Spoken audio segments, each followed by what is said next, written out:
જૂનાગઢ ખાતે જિલ્લા કક્ષાની નવરાત્રી રાસ ગરબા સ્પર્ધાનું આયોજન કરવામાં આવ્યું। જિલ્લાના વિવિધ ગામડા અને શહેરોમાંથી આવેલા યુવક યુવતીઓએ ઉત્સાહપૂર્વક સ્પર્ધામાં ભાગ લીધો હતો।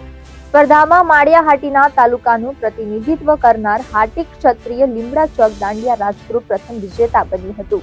માળિયાહાટીના મહારાણા પ્રતાપસિંહજી ચોક ખાતે વિજય ઉત્સવ ઉજવાયો હતો। વિજય ઉત્સવ પ્રસંગે હાટી ક્ષત્રિય સમાજના આગેવાનો, ગ્રામજનો તથા સ્થાનિક આગેવાનો ઉપસ્થિત રહ્યા હતા। વિજય ઉત્સવ પ્રસંગે રાજ્ય કક્ષા સ્પર્ધામાં પણ શ્રેષ્ઠ સ્થાન પ્રાપ્ત થાય તેવી શુભેચ્છાઓ અને પ્રાર્થના કરવામાં આવી હતી।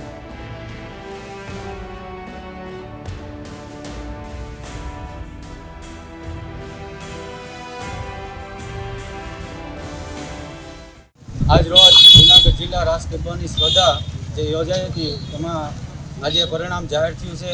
એમાં સૌપ્રથમ શ્રી હાટી ક્ષત્રિય લીમડા ચોક દાંડિયા રાસ ગ્રુપ પ્રથમ નંબરે પ્રાપ્ત થયો છે। તો સૌ અમારા આગેવાનો અને વડીલો અને યુવાનોએ સાથ આપ્યો એ બદલ અમે સૌના આભારી છીએ। અને હમણાં જ તાજેતરમાં એટલે કે કલામહાકુંભની સ્પર્ધામાં જે પ્રથમ નંબર એમાં પણ અમે પ્રાપ્ત કર્યો, એટલે બંને નંબરો અમે માળિયા તાલુકાને અર્પણ કર્યા છે। એ વાતની અમને ખુશી છે। રાસ ગરબા હરીફાઈનું આયોજન કરેલું હતું, એમાં અમારા લીમડા ચોક ગરબી મંડળે પ્રથમ નંબર પ્રાપ્ત કર્યો છે।